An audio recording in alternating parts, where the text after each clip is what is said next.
सुनो हे परमेश्वर के लोगों, मैं तुमसे एक गंभीर बात कहता। तेरे प्रिय प्रभु यीशु मसीह की बुलाहट पाई है, तो उस बुलाहट के योग्य जीवन भी जीना होगा। केवल विश्वास का दावा करना पर्याप्त नहीं है, केवल सभा में बैठना पर्याप्त नहीं है, केवल नाम के मसीही बन जाना पर्याप्त नहीं है।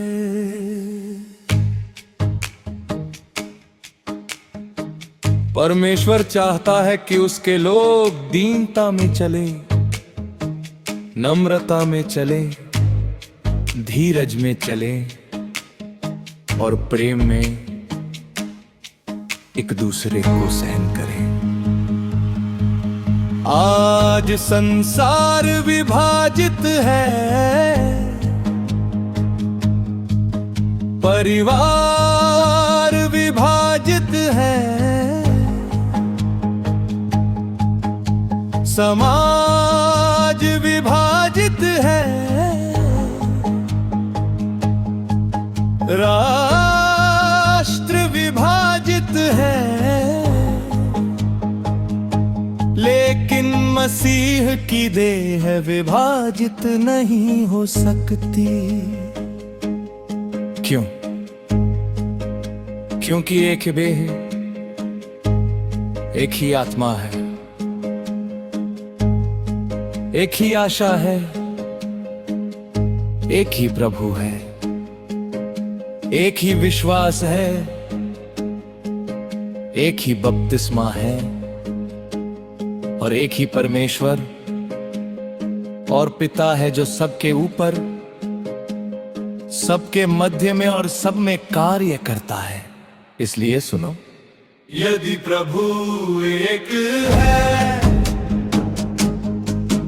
तो उसकी कलीसिया भी एक होनी चाहिए। यदि आत्मा एक है तो हृदय भी एक होना चाहिए। यदि पिता एक है तो उसके बच्चों में विभाजन क्यों? मैं पूछता हूँ,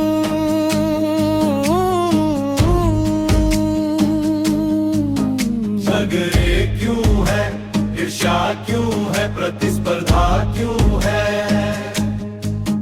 क्यों एक सेवक दूसरे सेवक को नीचा दिखाना चाहता है? क्यों एक सभा दूसरी सभा से लड़ती है?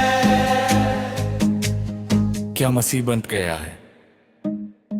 लेकिन मसीह एक है, उसकी देह एक है, उसका उद्देश्य एक है। सुनो, मसीह ने अपनी कलीसिया को खाली नहीं छोड़ा। उसने कुछ को प्रेरित बनाया, कुछ को भविष्यद्वक्ता बनाया, कुछ को सुसमाचारक बनाया, कुछ को पास्टर बनाया, कुछ को शिक्षक बनाया। लेकिन ये पद सम्मान के लिए नहीं दिए गए, ये सेवा के लिए दिए गए, ये प्रभुत्व के लिए नहीं दिए गए, ये पवित्र लोगों को सिद्ध करने के लिए दिए गए, ये मसीह की देह को बढ़ाने के लिए दिए गए। जब तक हम सब विश्वास में एक ना हो जाए, जब तक हम आत्मिक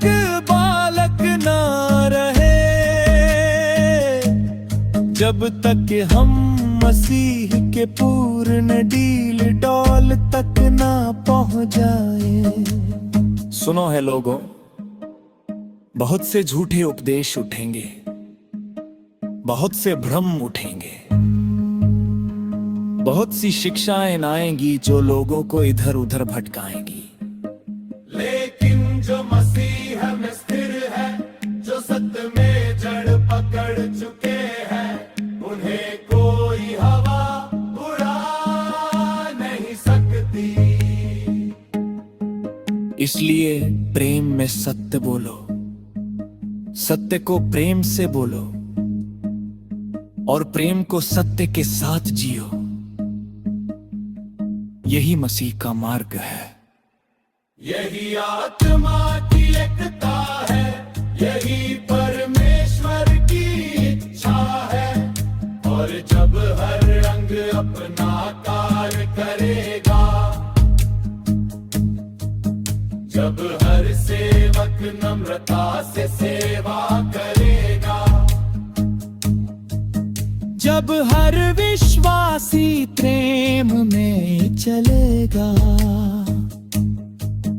तब मसीह की देह बढ़ेगी, तब कलीसिया मजबूत होगी, तब संसार परमेश्वर की महिमा देखेगा, और तब लोग जानेंगे कि यीशु जीवित है।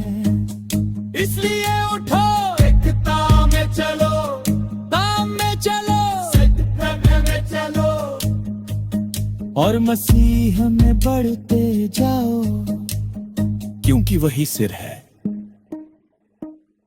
वही राजा है, वही प्रभु है, और उसी की महिमा युगानुयुग होती रहे।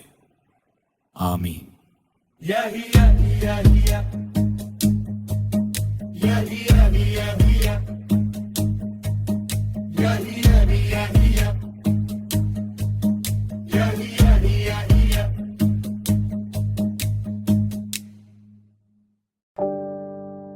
एक समय प्रेरित पौलुस ने विश्वासियों को एक महत्वपूर्ण संदेश दिया। उसने कहा, अब जब तुम मसीह के हो गए हो तो पहले जैसा जीवन मत जियो। संसार के लोग अपने मन की व्यर्थ बातों में चलते हैं, उनकी बुद्धि अंधकारमय हो गई है, वे परमेश्वर के जीवन से दूर हो चुके हैं, क्योंकि उनके हृदय कठोर हो गए हैं। उन्होंने अपने विवेक को खो दिया है और हर प्रकार के पाप, लालसा और अशुद्धता में डूब गए हैं। लेकिन तुमने मसीह से ऐसी शिक्षा नहीं पाई। तुमने यीशु के विषय में सत्य सुना है और उसी सत्य में सिखाए गए हो। इसलिए अपने पुराने स्वभाव को उतार फेंको, वह पुराना मनुष्य पाप पूर्ण इच्छाओं के कारण नष्ट होता जा रहा है। अपने मन और विचारों में नए बनो, उस नए मनुष्यत्व को धारण करो जिसे परमेश्वर ने अपनी धार्मिकता और पवित्रता के अनुसार बनाया है।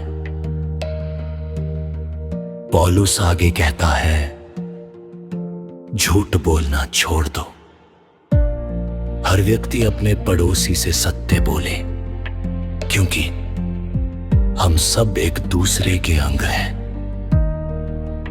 यदि क्रोध आए तो उसे पाप में बदलने मत दो। सूर्य अस्त होने तक अपने क्रोध को पकड़े मत रखो, अन्यथा शैतान को अवसर मिलेगा जो पहले चोरी करता था वो अब चोरी ना करे। इसके बजाय वो मेहनत करे और अपने हाथों से अच्छा काम करे ताकि जरूरतमंदों की सहायता कर सके। तुम्हारे मुख से कोई गंदी या हानिकारक बात ना निकले। केवल वही बातें बोलो जो सुनने वालों को उत्साहित करे, उनका निर्माण करे और उन पर अनुग्रह लाए। फिर पौलुस एक गंभीर चेतावनी देता है। वो कहता है, परमेश्वर के पवित्र आत्मा को शोकित मत करो।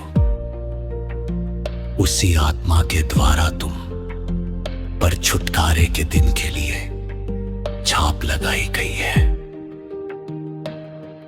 इसलिए अपने जीवन से हर प्रकार की कड़वाहट, क्रोध, गुस्सा, झगड़ा, निंदा और बैरभाव को दूर कर दो। इसके स्थान पर एक दूसरे के प्रति दयालु बनो, करुणा दिखाओ, जैसे परमेश्वर ने मसीह में तुम्हारे अपराधों को क्षमा किया है, वैसे ही तुम भी एक दूसरे को क्षमा करो। यही नया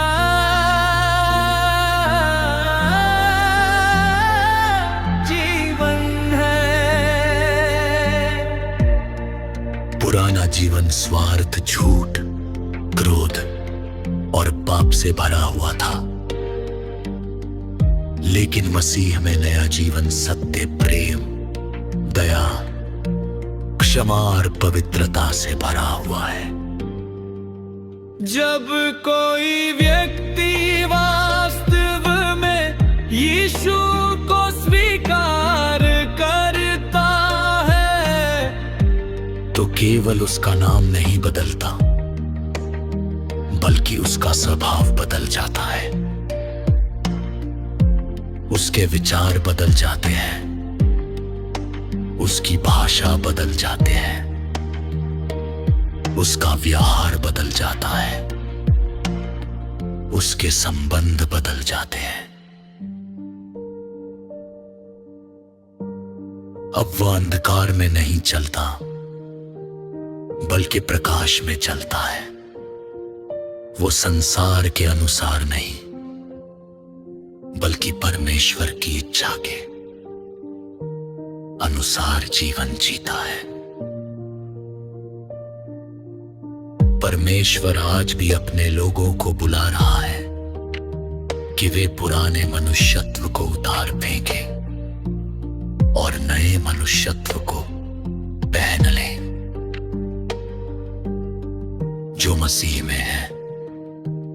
वह नई सृष्टि है। पुरानी बातें बीत गईं और देखो सब कुछ नया हो गया है। यही मसीह